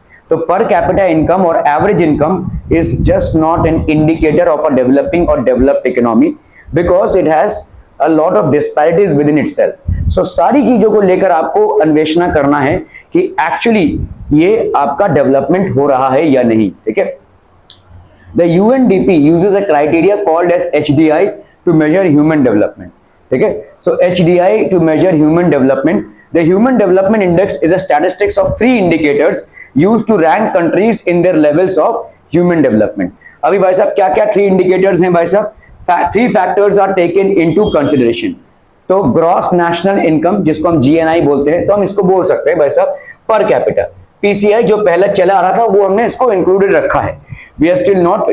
Life expectancy at birth, ठीक है. लाइफ एक्सपेक्टेंसी मतलब कोई इंसान आज पैदा हुआ, वो कितने साल तक जिएगा, इसको हम बोलते हैं लाइफ एक्सपेक्टेंसी. मतलब एवरेज एज को बता रहे हैं, ठीक है. तो हम यहाँ पे क्या करते हैं भाई साहब, हम जितने लोग भी मरे हैं एक कंट्री में, उनके एजेस को टोटल करके हम उसको डिवाइड करते हैं, तो हमको लाइफ एक्सपेक्टेंसी मिल जाएगी, है ना, एवरेज एज मिल जाएगा. So that will be life expectancy. A person born today, what is the life expectancy of the person? Till how many years is there a probability for that person to survive? Mean years of schooling of people aged 25 and above, ठीक है. Mean years मतलब average years कितने, तो जितने भी 25 साल, अभी 25 साल के बाद तो भाई साहब कोई स्कूल जाने से रहा, ठीक है, उसके पहले ही नहीं जाता तो उससे बात क्या जाएगा, ठीक है. So mean years of schooling of people age 25 and above, तो जितने लोगों ने भी 25 साल को पास किया है, उसमें से कितने लोगों ने कितना टाइम स्कूल को दिया है? 10 साल पढ़े हैं, 12 साल पढ़े हैं, 15 साल पढ़े हैं, हाउ मेनी ईयर्स, ठीक है. ओके. ह्यूमन डेवलपमेंट इंडेक्स, अभी आपने देखा पर कैपिटा इंडेक्स के हिसाब से हमने कंट्रीज को बोला था. अभी ह्यूमन डेवलपमेंट इंडेक्स अगर 0.8 से 1 है, इट इज वेरी हाई, बहुत डेवलप्ड कंट्री है. 0.7 से भाई साहब 0.799 है, इट इज हाई, ठीक है. 0.55 से 0.699 है, मीडियम. 0.350 से 0.554 है, लो. और इसका भाई साहब डेटा अनअवेलेबल. तो अगर आप देखोगे यहाँ पे ब्लू कलर्ड कंट्री भाई साहब इंडिया है, it is basically medium at this point, it is medium, ठीक है. अगर आप देखोगे यहाँ पे 0.800, these are basically countries, Canada हो गया, अमेरिका हो गया, ठीक है. These are countries which have a very high human development index. Russia हो गया, ऑस्ट्रेलिया हो गया, बहुत ज्यादा इनका ह्यूमन डेवलपमेंट इंडेक्स है, ठीक है. तो इनका लाइफ एक्सपेक्टेंसी, इनका पर कैपिटा इनकम, इनका भाई साहब और भी जितने भी फैक्टर्स हैं, एजुकेशन वगैरह, सब कुछ इन प्लेस है, ठीक है. Okay. So HDI is expressed in the between the ratio of 0 to 1. तो HDI में सारे जो तमाम रेशियोज हैं that will be between 0 to 1. 1 is highest, 0 is lowest, ठीक है, क्लियर है. सो इस तरह से हम अलग अलग कंट्रीज को यहाँ पे डिवाइड करते हैं, ठीक है. Highly developed regions values are closer to 1. तो जितना आपका HDI का वैल्यू क्लोजर टू 1 होता जाएगा, उतना ही हाईली डेवलप्ड नेशन भी होता जाएगा, ठीक है. Less developed regions value closer to 1. तो जितने भी लेस डेवलप्ड रीजन्स होंगे, their values will be very much closer to 0, ठीक है. 0 के क्लोजर होता जाएगा. HDI देखो यहाँ पे, this is basically HDI. So data regarding India and it's neighbours for 2016. तो आज से कुछ 8 साल पहले की बात हो रही है यहाँ पे, ठीक है. Gross national income per capita, मतलब ये पर कैपिटा इनकम ही है, देखो, ठीक है. यहाँ पे श्रीलंका को देखो भाई साहब 10,789 है, ठीक है, डॉलर्स में. यहाँ पे भाई साहब लाइफ एक्सपेक्टेंसी एट बर्थ, मतलब अगर श्रीलंका में कोई इंसान पैदा होता है, the average age attend is approximately 75 years, ठीक है, 75 ईयर्स. यहाँ पे भाई साहब मीन ईयर्स ऑफ स्कूलिंग, तो जितने भी 25 साल के लोग हैं उनका अगर सर्वे किया जाए तो approximately average age of schooling that is 10 साल तक वो स्कूल में गए हैं। HDI rank in the world इनका भाई साहब कितना आया था, ठीक है, what was the HDI rank, तो वी विल सी दैट, ठीक है। ओके चलिए अभी हम पाकिस्तान में आते हैं। पाकिस्तान में कितना है भाई साहब, 5031, almost close. Life expectancy at birth मतलब 66 एज तक जी रहे हैं लोग। मीन ईयर्स ऑफ स्कूलिंग मतलब सिर्फ 5 साल तक स्कूल गए हैं, ठीक है। और यहाँ पे इंडिया है which is somewhere in between. तो अभी हम इनके HDI रैंकिंग्स की बात करते हैं, ठीक है। So if we happen to compare their HDI rankings, ठीक है, इसका भाई साहब 73 है, 147 है और 131 है। आज की तारीख में कोलैप्स कर चुका है इकोनॉमिकली, ठीक है। Sri Lanka is collapsed economically, Pakistan is also collapsed economically, India is somehow surviving. India has an HDI of 0.624, ठीक है, तो इट इज समहाउ सर्वाइविंग, ठीक है। तो इंडिया का HDI देखो यहां पे आ रहा है, okay. So human development index, write a note on HDI। तो united nations development programme use the criteria of human development index to measure the development of countries. The human development index is a measure of assessing countries progress in 3 basic dimensions. ये ह्यूमन development इंडेक्स किसने दिया है मालूम है? He is basically from Pakistan, he is a Pakistani economist. और मुझे नहीं मालूम आप लोग कितने क्लोजली 26 जनवरी या 15 अगस्त को जो भी टीवी चैनल्स में प्रोग्राम्स होते हैं वो देखते हैं या उसका रिकॉर्डिंग भी देखते हैं। तो उन्होंने एक स्पीच दिया था इंडिया के बारे में ही, लेट्स से इस साल की पिछले साल, I am forgetting his name. So he is basically a Pakistani economist and he gave a speech about India. He is the one who basically propose, अभी काफी बूढ़े हो चुके हैं वो, ठीक है, he is gone very old, but he had very promising he had very promising speech था इंडिया के बारे में। he was saying that India is developing very fast and very soon it is going to become one of the strongest of all economies, ठीक है। सो ऐसा उन्होंने बोला था। और इन्होंने HDI का फरमान जारी किया था कि इन्होंने बोला कि instead of comparing countries or assessing countries on their PCI, we should be comparing countries or assessing countries on the basis of their HDI, Human Development Index, ठीक है। Countries are rank based on scale ranging between 0 to 1, ठीक है। ये सब तमाम चीजें हैं जिसको आप human development index. Explain the 3 components. तो पहला क्या है भाई साहब, आपका life expectancy, average expected length of a person at the time of birth. जो भी इंसान आज पैदा हो रहा है कितने साल उसकी एक्सपेक्टेंसी है कि वो जिंदा रहेगा, average age. Gross national income या पर कैपिटा इनकम, ये हमारे पहले भी एक क्राइटेरिया था और आज भी है, ठीक है। The total value of all the goods and services produced by a country in a year including income from foreign investment divided by the number of people. तो हम इसको कैसे कैलकुलेट करते हैं? क्या घर घर जाके आपकी सैलरी कितनी है, आप कितना कमाते हैं, ये बोलते हैं? नहीं। सो हम क्या करते हैं, जितने भी गुड्स और सर्विसेज प्रोड्यूस हुए हैं, अभी कोई भी मैन्युफैक्चरर समझ लो, अगर मैं समझ लो जूता बना रहा हूं, तो मैं 100 जूते अगर बना रहा हूं तो मैं यही माइंड में लेकर चल रहा हूं ना कि ये 100 जूते बिकेंगे। बिक भी सकते हैं, नहीं भी बिक सकते हैं, लेकिन मैं ऐसा तो नहीं है कि अगर मेरी रिक्वायरमेंट है 80 तो मैं 100 जूता बनाऊंगा। अगर तुम लोग को जो पेपर देना है, कितने लोग हैं भाई साहब, मैं कैलकुलेट कर लेता हूँ, 15 लोग हैं तो जेरोक्स से भाई साहब 16 कॉपीज लाता हूँ इन केस, ठीक है।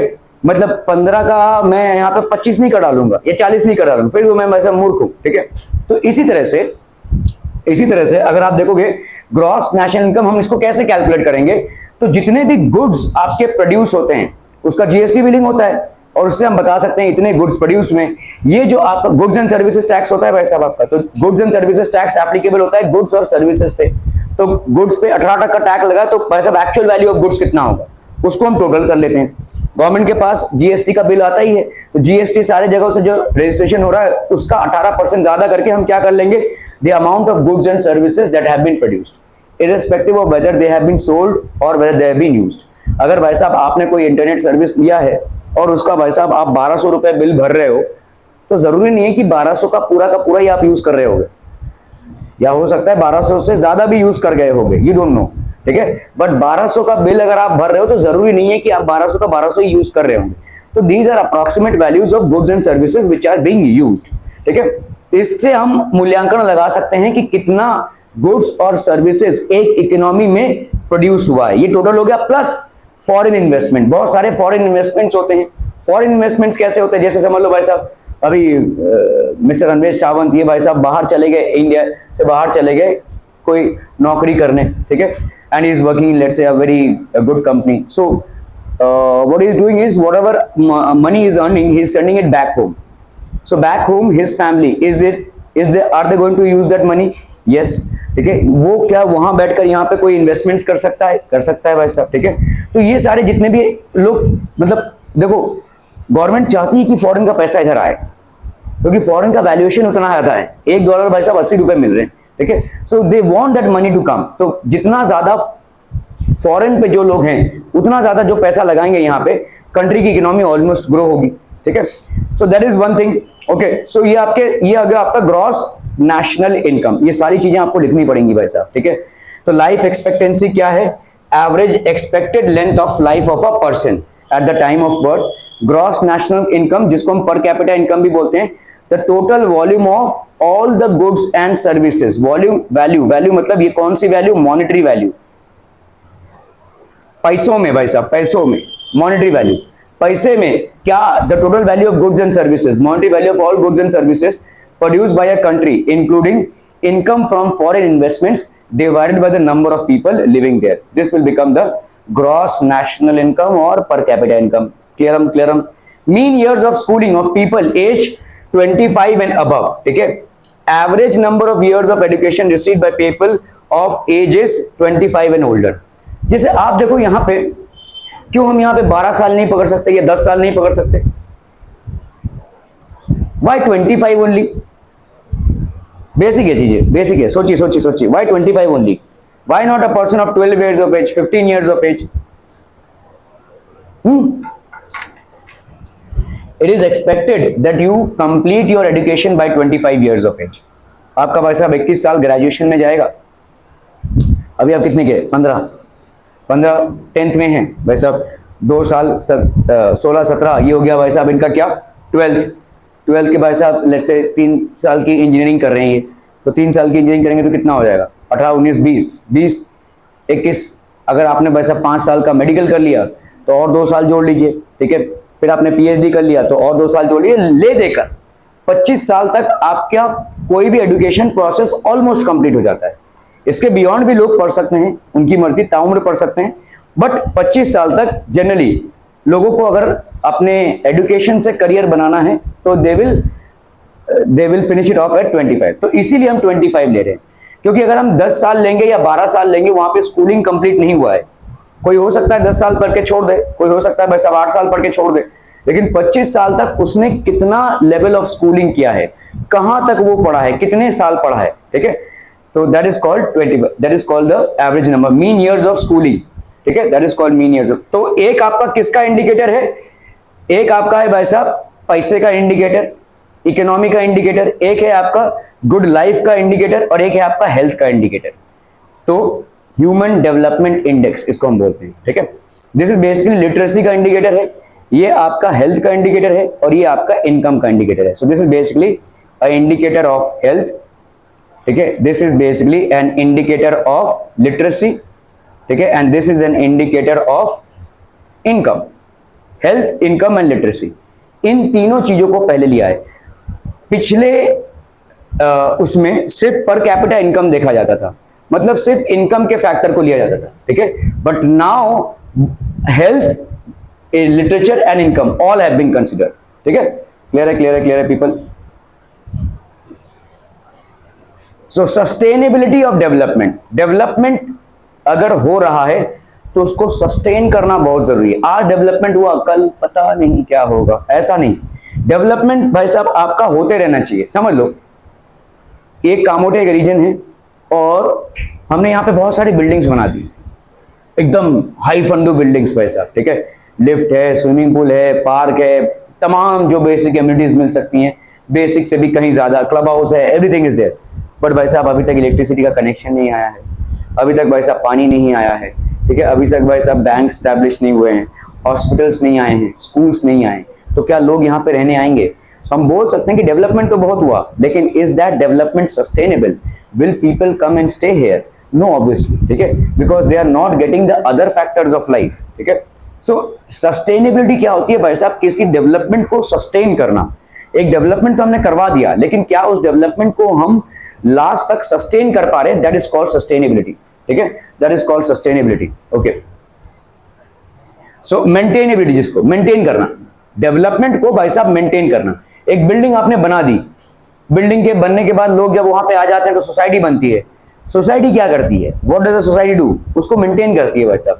बिल्डिंग में बहुत सारे और भी काम होते रहते हैं, ऐसा नहीं कि बिल्डर ने बिल्डिंग बना के छोड़ दिया अभी 100 साल कुछ देखना ही नहीं पड़ेगा, नहीं भाई साहब। बिल्डिंग में आपके लीकेजेस होते हैं, बहुत सारे पेंटिंग वगैरह कराना पड़ता है, मरम्मत करानी पड़ती है, लिफ्ट का खर्चा है, वॉचमैन का खर्चा है, तो ये सारी चीजें मेंटेन करनी पड़ती है। तो दैट इज कॉल्ड मेंटेनेबिलिटी। तो sustainability is nothing but maintainability, ठीक है। तो जो भी डेवलपमेंट हुआ है उसको मेंटेन करना। एक स्कूल आपने बना दिया, कुछ टीचर्स रख दिए, प्रिंसिपल रख दिया, क्या वो टीचर्स आजीवन पढ़ा पाएंगे? नहीं भाई साहब, उनको बेटर ऑप्शन मिलेगा तो वो छोड़ के चले जाएंगे, तो क्या आप दूसरा टीचर नहीं लाएंगे? ऑब्वियसली आप लाएंगे, ठीक है। So that is called maintainability. आपका सिलेबस, आपका करिकुलम सीबीएसई के साथ या आपके महाराष्ट्र स्टेट बोर्ड सिलेबस के साथ असाइंड है कि नहीं, अलाइंड है कि नहीं, ये आपको कंटिन्यूअस मेंटेन करते रहना पड़ेगा। स्कूल का बिल्डिंग खड़ा कर दिया या स्कूल में प्रिंसिपल रख दिए और 50 टीचर रख दिए तो मैटर खत्म नहीं हो गया। It has to be constantly maintain, the level of education has to be constantly checked and maintain, ठीक है। सो इसको हम बोलते हैं मेंटेनेबिलिटी। किसी डेवलपमेंट के स्तर को हमको मेंटेन करना बहुत जरूरी है। Suppose for the present a particular region is quite developed, आज की तारीख में एक पर्टिकुलर रीजन, एरिया, स्टेट जो भी है काफी डेवलप्ड है, ठीक है। We would like this level of development to go up further, तो ऑब्वियसली भाई साहब, और at least to be maintained for the future generation, ठीक है।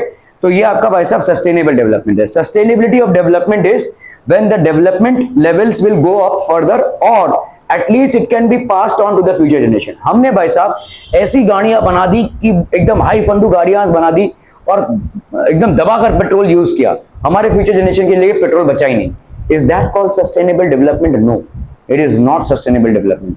हमको चीजों को ऐसे इस्तेमाल करना है कि हमारे फ्यूचर जनरेशन और उसके आगे तक की पीढ़ियों पर भी लोड ना आवे। हमारे दुर्व्यवहार से किसी भी नेचुरल रिसोर्स जो हमको मिल रहा है उसके वजह से आगे की पीढ़ियों पे लोड ना आए।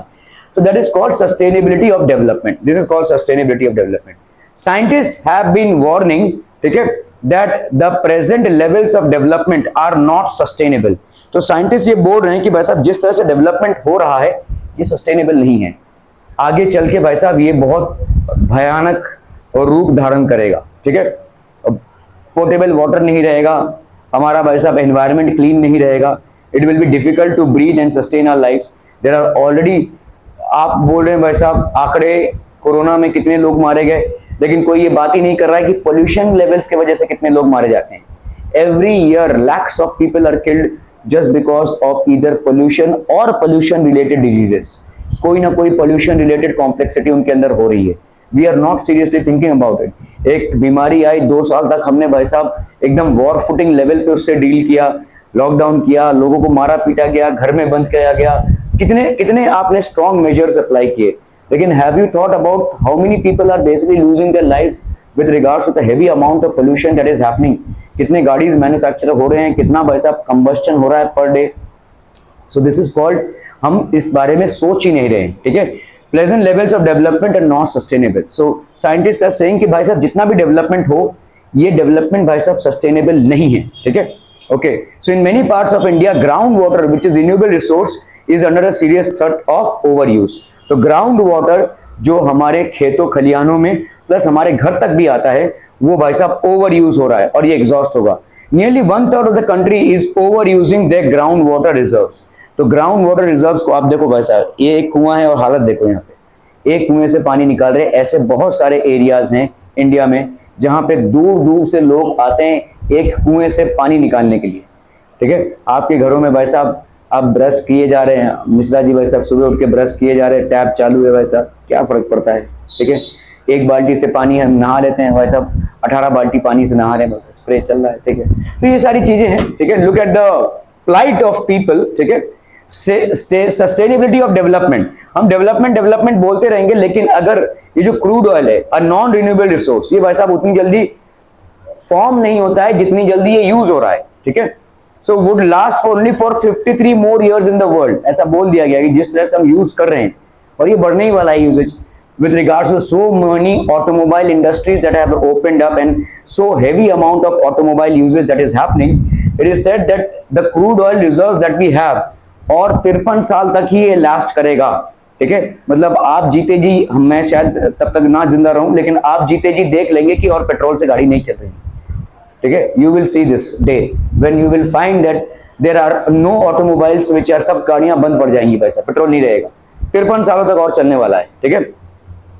If people continue to extract at the present level, जिस रेट से पेट्रोलियम को निकाला जा रहा है और जिस रेट से यूज किया जा रहा है, it will last for 53 more years. कितने साल के हो जाएंगे? और 50 साल में आप 65 के हो जाएंगे। देखेंगे भाई साहब, ये भयानक दिन आप देखेंगे, मैं तो नहीं रहूंगा, आप देखेंगे बस, ठीक है। So that is how it is being used. तो सस्टेनेबल नहीं है, और नहीं है, इसके लिए हम भी काफी ज्यादा हद तक रिस्पॉन्सिबल हैं। For example, if you go into Switzerland, वहां पे नियम है कि देखिए, हम किसी को ना गाड़ी लेने से मना नहीं कर सकते, ये ह्यूमन राइट्स का वायलेशन हो जाएगा। आप इंडिया में भाई साहब, आप मतलब कभी पार्किंग एरिया देखा है किसी बिल्डिंग में जाकर? एक 4 व्हीलर है, एक और 4 व्हीलर है, एक 2 व्हीलर है, वो एक और 2 व्हीलर है, पर घर भर भर के लोगों ने गाड़ियां ली हुई हैं, ठीक है। तो मतलब इतना ज्यादा गाड़ियां हैं। तो आप अगर स्विट्जरलैंड में जाएंगे ना, there is this thing called, आप गाड़ी ले सकते हैं, लेकिन गाड़ी चलाने के लिए जो लाइसेंस लगता है उसको गवर्नमेंट ने बहुत सख्त बनाया है। सख्त बनाया मतलब उसका जो टेस्टिंग होता है बहुत ही मतलब स्ट्रिक्ट है, और लोगों के जूते घिस जाते हैं भाई साहब। मतलब ड्राइविंग टेस्ट फेल करते ही रहते हैं, करते ही रहते हैं, और जब तक ड्राइविंग टेस्ट पास नहीं करेंगे लाइसेंस जारी नहीं होगा। जब तक लाइसेंस नहीं जारी होगा तब तक गाड़ी नहीं खरीद सकते। तो गवर्नमेंट ये नहीं बोल रही है कि भाई साहब आप गाड़ी मत खरीदें, लेकिन गवर्नमेंट ने बहुत स्किलफुली लाइसेंस के प्रोसीजर को इतना डिफिकल्ट बनाया है कि लोग ऑलरेडी डिस्करेज हो जाते हैं। लेकिन साथ ही साथ गवर्नमेंट ने पब्लिक ट्रांसपोर्ट को बहुत एफिशिएंट बनाया है, ठीक है। The moment you get down from your house, you will get a public transport in the form of a train और अ बस। सो मैक्सिमम वहां पे ट्रांसपोर्ट आपका बाय पब्लिक ट्रांसपोर्ट हो रहा है, जिसके वजह से एनवायरमेंट काफी क्लीन है, जिसके वजह से पेट्रोल यूजेज काफी कम है, ठीक है। कार्बन एमिशंस जो है वो काफी कंट्रोल्ड हैं। So, and that is one reason why Switzerland is still considered as one of the hotspots for tourist destinations and one of the cleanest countries that is there in Europe, ठीक है। हालांकि वो एकदम centrally located country है, but it still affords to be one of the cleanest countries। तो ये सारी तमाम चीजें हैं, ठीक है। तो हमारे यहाँ पे तो भाई साहब आप गाड़ी चलाना सीखो या ना सीखो, भाई साहब आपको लाइसेंस घर तक पहुंच जाता है। Most of them don't even know how to drive a vehicle, and it reaches your house sometimes। It is so easily available these days। तो ये सारी चीजें, तो इसका मतलब क्या हो गया, आप इंकरेज कर रहे हो गाड़ियां खरीदो भाई साहब, धंधाधुन चलाओ। आप कभी ट्रैफिक जाम में फंसोगे भाई साहब, एक ट्रैफिक जाम में मुंबई में आप 3-4 घंटे के पहले निकल ही नहीं सकते हैं, इतना बड़ा लंबा जाम होता है, ठीक है। So that is how it is. इतना ज्यादा व्हीकल्स हो गए हैं और अननेसेसरी लोग यूज कर रहे हैं। आप भाई साहब, बेटा ऑफिस जा रहा है और बाप भी ऑफिस जा रहा है, दोनों एक ही रास्ते पे जा रहे हैं, दोनों एक ही टाइम पे निकल रहे हैं, लेकिन अलग अलग गाड़ी लेके निकल रहे हैं। This could be handled more efficiently, ठीक है। सो ये सारे तमाम चीजें हो गई हैं, जिसके वजह से क्लियरली साइंटिस्ट लोगों ने बोल दिया है कि जिस तरह से हम तेल को एक्सट्रैक्ट कर रहे हैं, ऑब्वियसली इसका कॉस्ट तो बहुत ऊपर जाने वाला है, लेकिन इन 53 years we will reach at an exhaustive level। there will be no crude oil left for us to extract and use it for generating petroleum, ठीक है। तो आप बहुत जल्द ही वो दिन देखेंगे जो नहीं देखना चाहिए। Okay people, that would be it from my end for today। आप जल्दी से okay people, we have sustainability of development। तो कल हम जहां तक पढ़े थे उससे हम इस चीज को आगे कंटिन्यूएशन में लेकर जा रहे हैं। तो what is sustainability of development? जो भी डेवलपमेंट हुआ है उसको हमको सस्टेन करना है। We have to basically sustain it. What do we mean by sustaining it? कि अगर डेवलपमेंट धूम धड़ाका हो रहा है लेकिन उसको भाई साहब आप सस्टेन नहीं कर पा रहे, आप उस डेवलपमेंट को नेक्स्ट जनरेशन तक पहुंचा ही नहीं पा रहे, so it is not called sustainable development. आपने बहुत सारी गाड़ियां बना दी और जमकर आपने पेट्रोल यूज किया है और पता चला कि भाई साहब नेक्स्ट जनरेशन के लिए आपके ऑयल रिसोर्सेज बचे ही नहीं, ठीक है।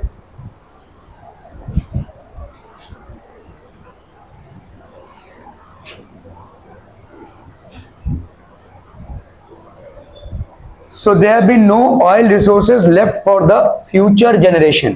अगर ऐसा होता है तो उसको हम बोलेंगे नॉन सस्टेनेबल डेवलपमेंट, ठीक है।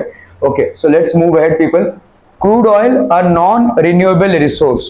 क्रूड ऑयल मतलब कच्चा तेल होता है और ये एक नॉन रिन्यूएबल रिसोर्स है, मतलब ये एग्जॉस्टेबल रिसोर्स है, ठीक है।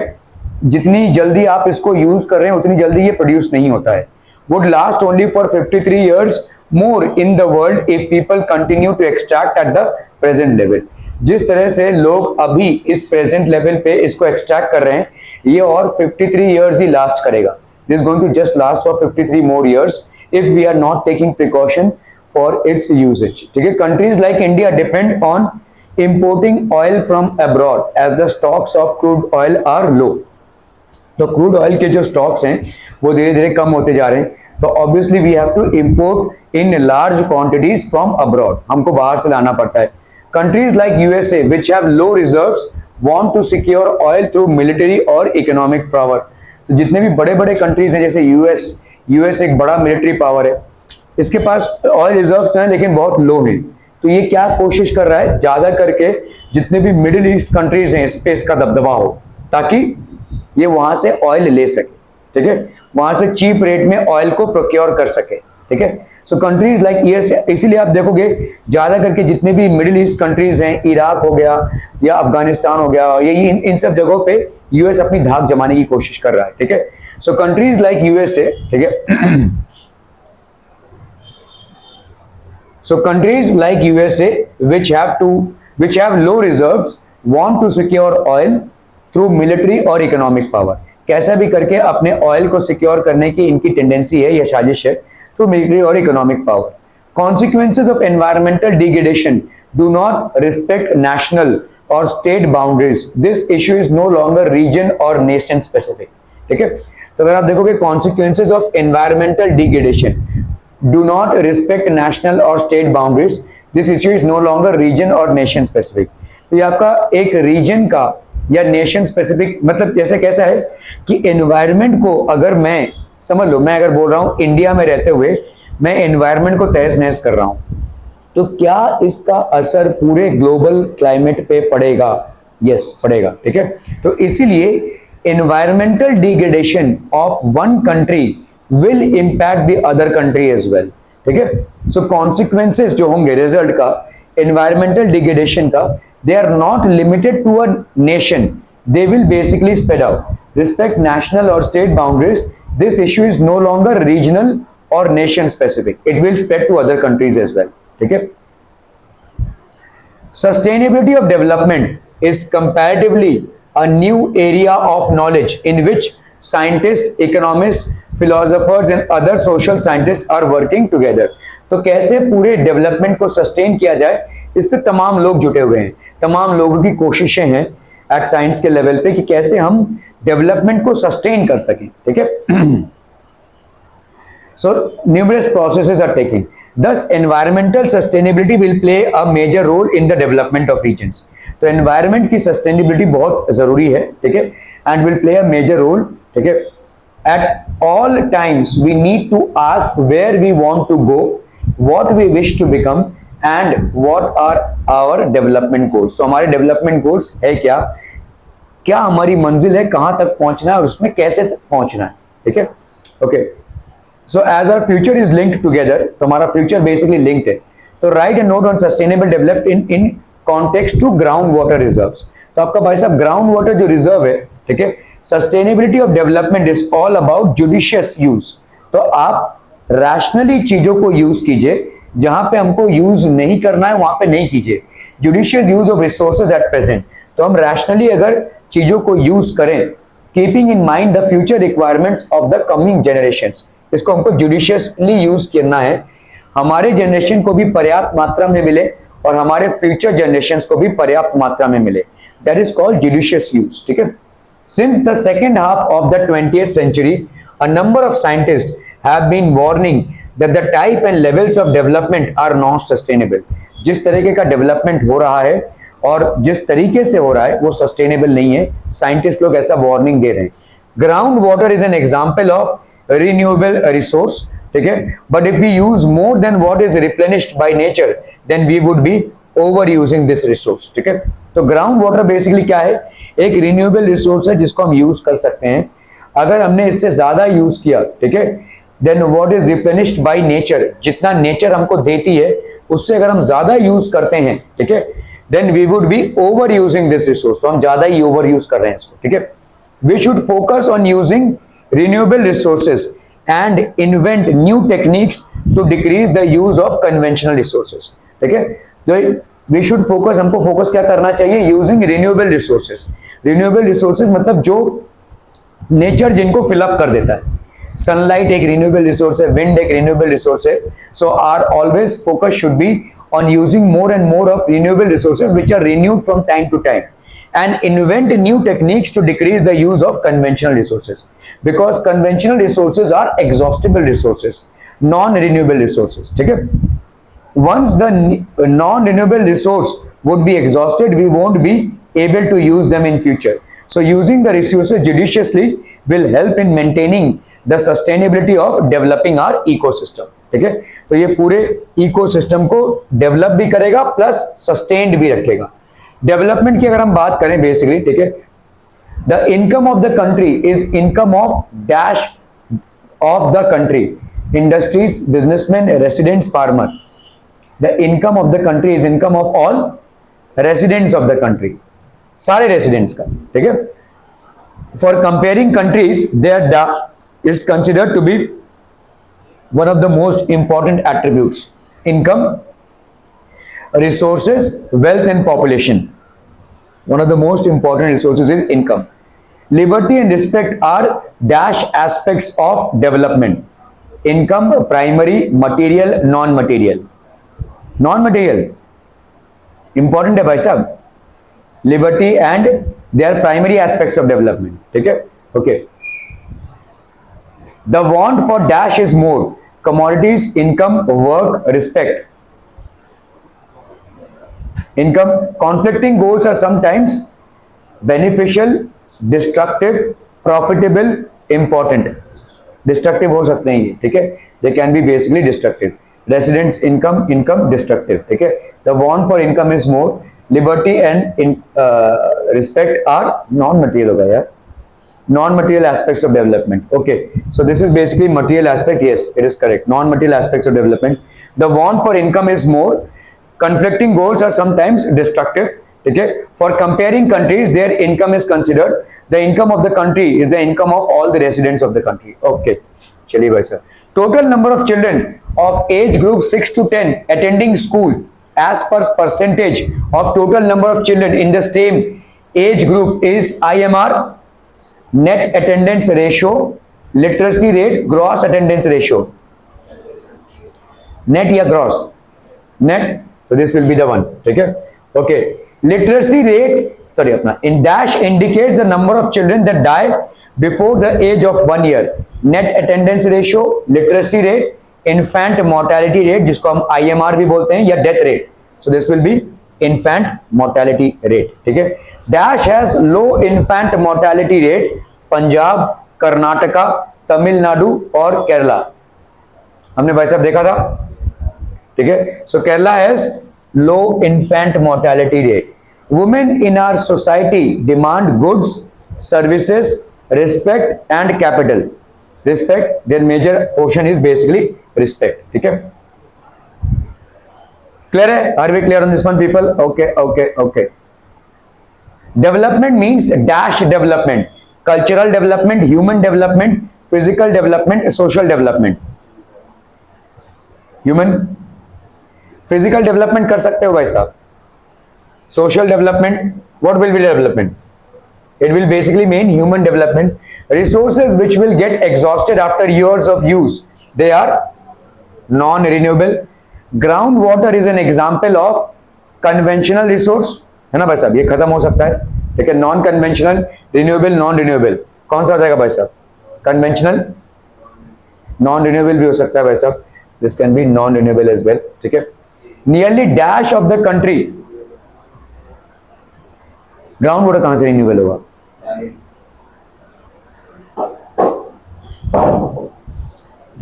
चलो देखते हैं इसको. ठीक है, nearly dash of the country is over using the ground water reserves.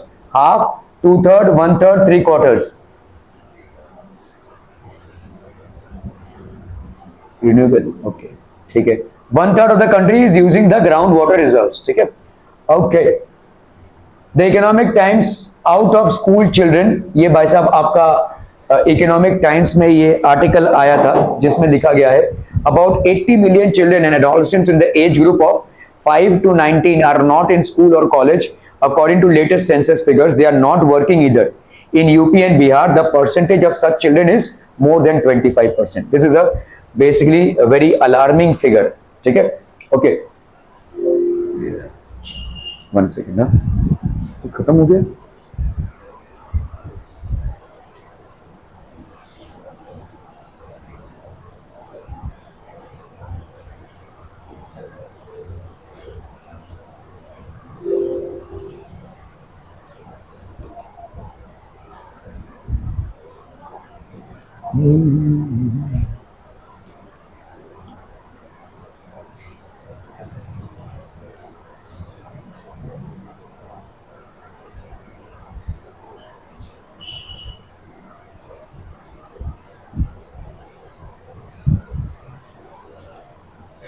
इसमें सेक्टर्स ऑफ इंडियन इकोनॉमी है, सबको है.